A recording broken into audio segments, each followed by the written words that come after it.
Le 7-9 sur France Inter. Jean-Louis Borloo et votre invité Léa Salamé. Bonjour Jean-Louis Borloo. Oui, bonjour. On a deux vies, la deuxième commence le jour où l'on se rend compte que l'on n'en a qu'une. C'est Confucius qui dit ça. Vous, votre deuxième vie, c'est l'Afrique. Pourquoi l'Afrique? Parce que vous vous ennuyez en Europe, en France? Non, c'est pas l'Afrique, c'est la lumière et l'énergie. La lumière et l'énergie, c'est le droit de l'homme universel, fondamental. Pourquoi? Parce que l'énergie, c'est l'accès aux autres droits fondamentaux.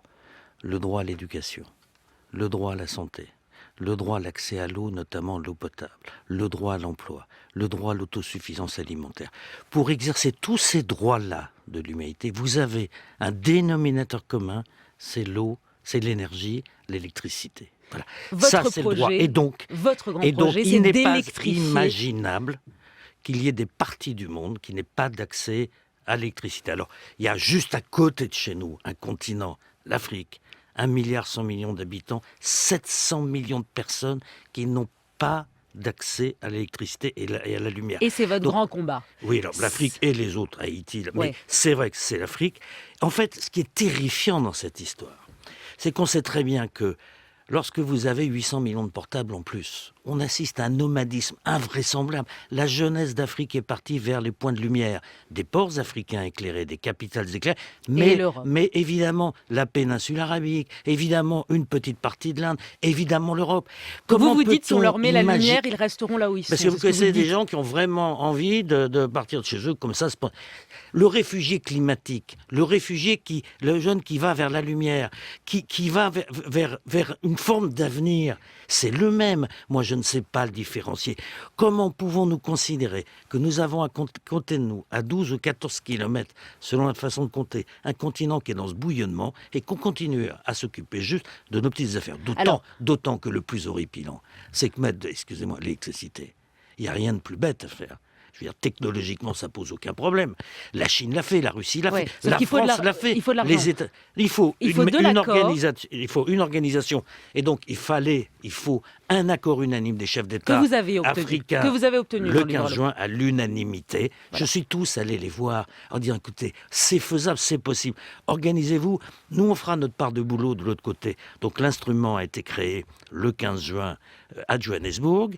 Le Parlement panafricain qui est tellement en attente de nos positions, se déplace de Johannesburg. Demain, va faire son appel À au l'Assemblée monde, à nationale, l'Europe, à la France. en Oui, France. pourquoi en France? Parce que il y a la COP 21. Alors justement, Il y la a COP 21. Alors, qu'est-ce que c'est que la COP? Ça ne doit pas être une affaire, excusez-moi, de spécialistes ou de climatologues. C'est l'affaire des gens. Or, il ne peut pas y avoir... on ne peut pas continuer à parler de trajectoire et de 100 milliards à terme. Non, le besoin, il est très limité, payé par les grands émetteurs. 4 à 5 milliards de dollars par an pendant 10 ans seulement, qui permet de fédérer l'ensemble des liquidités. C'est-à-dire que vous dites ce que vous dites, Jean-Louis Oui. Borloo, vous dites, parce que nous, on parle de la COP 21, on Oui. parle de ce fonds vert, de Oui. ces 100 milliards Oui. que les Oui. pays s'engagent à donner. Vous dites, ils donneront jamais rien. Non, mais C'est du fonds argent. Non, mais on va comptabiliser les financements de la Banque de Chine pour construire quelque chose au Brésil. C'est pas le sujet. Le sujet, c'est les vrais pauvres. Alors, pas de pauvres. Les vrais pauvres, c'est les premières victimes du réchauffement climatique et ils n'ont pas d'énergie pour répondre à tout ça. Bon, donc, c'est les vrais pays pauvres, le G77 en clair. Ils ne demandent pas grand-chose, ils ne demandent pas tout ça. Ils se sont organisés, ils demandent un coup de main très provisoire, un peu comme l'ont fait les États-Unis en 1947, quand on est sorti Le de la plan guerre. Marshall. Bien sûr. Ils demandent ça, ils se sont mis d'accord, Oui. le Parlement africain, Oui, oui, tous les pays africains oui. parlent d'une même voix, ils demandent 4 à 5 milliards d'euros, Oui, absolument. de dollars. Comment être sûr que l'argent sera bien utilisé? C'est aussi l'autre question qu'on Non, pose sur l'Afrique, je- parce que vous dites les Africains, mais il y a toujours la question de la bonne gouvernance sur les Africains. Comment on sait que l'argent sera bien utilisé? Comment on sait qu'il ne sera pas détourné? Vous voyez, on commence pas par est-ce qu'il faut qu'on le fasse? Est-ce que c'est vital pour nous? Est-ce que c'est notre lait de croissance?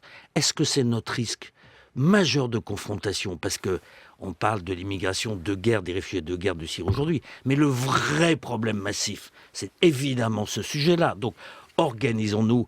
Il faut une instance panafricaine, qui se gère comme la Banque africaine de développement, qui est parfaitement bien gérée, avec un suivi international. Mais j'insiste, c'est lié au climat. C'est-à-dire que Ce fonds, il faut qu'il soit financé par les grands émetteurs de CO2, ceux qui ont signé le protocole de Kyoto, au prorata de la population. Un chiffre pour rassurer vos auditeurs.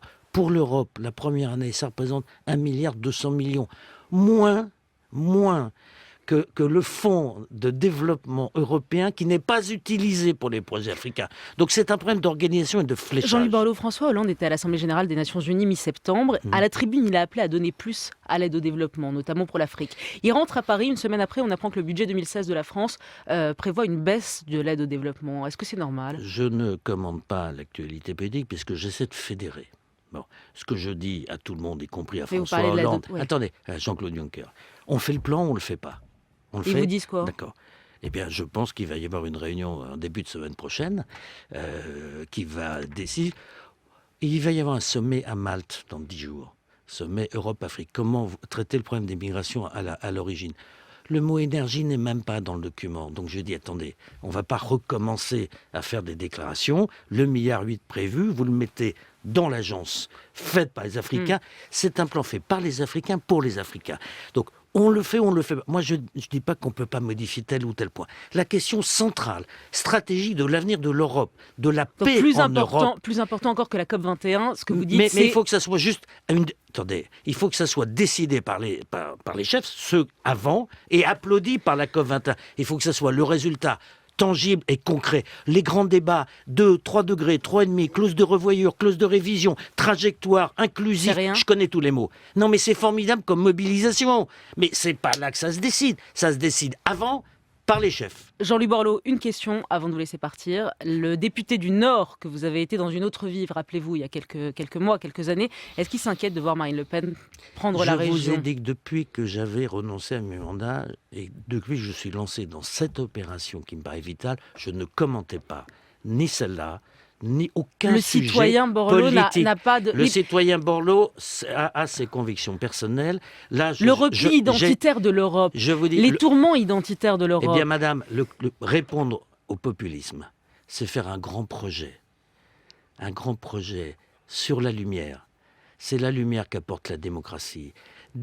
Que nos enfants soient fiers de nous, qu'on fasse ce grand projet avec nos frères d'Afrique. C'est comme ça qu'on répondra à Marine Le Pen.